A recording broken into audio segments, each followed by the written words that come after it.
I don't know if anyone will believe this. I don't know if I'll believe it. And I saw it with my own eyes. But I need to write this down before I lose my nerve or before whatever took Danny decides to come for me next. Danny and I grew up in the same nowhere town in southern Ohio. Population, don't blink or you'll miss it. We used to joke that the only excitement was when the gas station got new flavors of Mountain Dew. Then Danny won the lottery. It was one of those insane jackpots, hundreds of millions. He'd bought the ticket at the old Casey's Mart off Route 9, the one that looks abandoned except for the flickering neon open sign. He didn't even pick the numbers, it was a quick pick. When he called me that night, I thought he was messing with me. Bro, I swear on my life, he said. I checked the numbers 3 times. It's me. I actually won. I laughed, told him he'd wake up soon, and hung up. But the next morning, the news was all over it. Local man wins $312 million jackpot. Danny Miller of Maple Hollow. He was already local royalty by lunchtime. Everyone suddenly remembered how nice he'd been in high school. He called me again that night, jittery and drunk. Said he didn't feel right, that the guy who sold him the ticket had said something weird when he bought it. I asked what. He said, "Every gift has its debt." I told him it was probably just some creepy cashier trying to be philosophical. But the next day, he said his ticket was missing. He tore his house apart looking for it. Then a few hours later, it just showed up again on his kitchen counter. That's when he started saying he could hear whispering. He thought maybe people were messing with him because of the money. But he said the whispers came from inside his house, especially near the ticket. I can't understand the words, he said, but it sounds old, like church Latin or something. I told him to get some sleep. The next morning, his mom called me sobbing.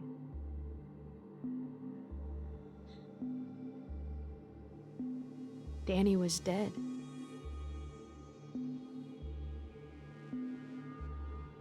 She said she found him in his living room. His body was twisted. That was the word she used. Like his limbs didn't bend the right way anymore. The cops wouldn't let me see the scene, but small towns talk. One of the EMTs told me that every bone in Danny's body looked like it had been turned inside out, but there was no signs of a break-in. No one could explain it. They said maybe a seizure, maybe he fell, maybe something was in his spine. But that's not what killed him. I could see it in their faces. They'd seen something worse. That night, I got a text from Danny's number. It said, "Your ticket is next." I stared at the screen for 5 minutes. My first thought was that someone had stolen his phone. I texted back, "Who is this?" No reply. Then my power went out. The silence was thick. My phone dimmed to that low battery glow, and I swear I could hear whispering too. Just a faint hiss, like someone speaking through water. When the lights came back, everything seemed normal again. I convinced myself it was grief. But a few days later, the winning numbers for the next lottery were announced. One of the numbers was the same as Danny's, and then another. When I checked the ticket in my glove box, the one I'd bought with him for fun, that we'd joked about splitting if we won, it matched 5 numbers. I just missed the jackpot. The prize was still enough to ruin your life. 1.2 million. That's when I noticed something scribbled on the back of the ticket. It wasn't my handwriting. It said, "The debt comes due." I didn't cash it. I couldn't. I shoved it in a drawer and tried to forget about it. But weird things started happening. My cat hissed at empty corners. I'd wake up and find dirt on my kitchen floor, like someone had walked in with muddy bare feet. And the whispering got louder. I started researching. It turns out that gas station, Casey's Mart, used to be a church. Not a normal one. Back in the late 1800s, it was home to a breakaway sect that worshipped something they called the Giver of Chances. They believed fortune was a zero-sum thing. Every blessing required a sacrifice, luck traded for life. They used to hold raffles, holy lotteries, where one person got a miracle and another paid for it. The church was shut down after half the congregation disappeared overnight. And guess where the old altar used to be? Right where the lottery counter stands now. I tried to tell the police about it. They thought I was losing my mind. Even Danny's mom wouldn't talk to me anymore. She said the coroner's report was sealed. 2 nights ago, I woke up to my phone buzzing. Unknown number. When I answered, I heard the same whispering, clearer this time. A voice, old, wet, wrong, said, "The winner must pay." Then the line went dead. Yesterday, I went back to Casey's Mart. The cashier wasn't the same guy from before. This one was a teenager with acne and a blank stare. When I asked about the old cashier, the one who sold Danny the ticket, he looked confused. "There's never been anyone like that here," he said. I told him I'd seen him. Bald guy, pale eyes, cracked fingernails. The kid just shook his head and pointed at a faded photo on the wall. The original owner of the building.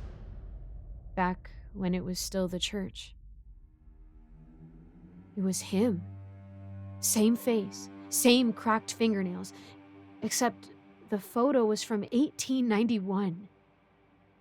I ran out of there. When I got home, the drawer where I'd hidden my ticket was open. The ticket was gone. In its place was a fresh one. Same numbers. And written on the back, "Debt accepted." Last night I dreamed of Danny. His body wasn't twisted anymore. He looked hollow, like something had scooped him out and was wearing him like a puppet.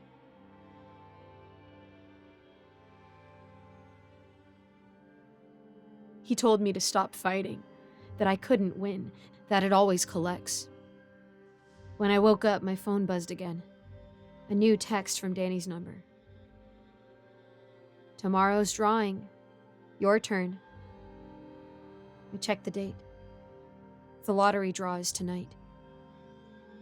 I don't even remember buying another ticket, and when I went out to my car just now, there was one sitting on the passenger seat. Same store. Same numbers. The whispering hasn't stopped all day. It's in the walls, the pipes, the static on the TV. It's saying my name now. I think I finally understand what happened to Danny. He didn't die because of bad luck. He died because he won. The giver of chances doesn't make you rich. It just loans you fortune, and when it wants repayment, it takes it in the worst way possible. I can feel it closing in. The air feels heavy, like it's watching. If you ever buy a ticket from Casey's Mart off Route 9 or from anywhere that looks too old to still be open, throw it away. Don't even scratch it. Don't even look at it. Because when you win, something else loses. And it always once even.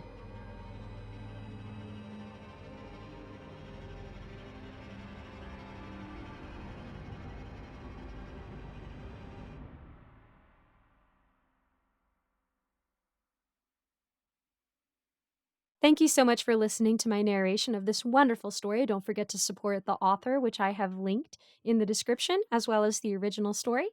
And I just want to give a quick shout out to my patrons: Scott, Old Penguin, Ellie Hutmeyer, Mr. Sankofa, Austin My Love, Rinku Star, William Hartley, Cupcake Hips, Alonzo, Icy Narrates, Jesse Hartley, Eric Cifuentes, Lawrence Wallen, and Melissa Perez. I also try to link a different charity or a different cause every month and maybe a little more. So don't forget to check out the description to support the author of the story you just listened to and to maybe help somebody else out, even if it's just $1. As always, if you guys have a prayer request, please let me know in the comments, shoot me a message on Discord. I would love to know how I can be praying for you. Thank you guys so much. God bless, and I'll see you in the next video.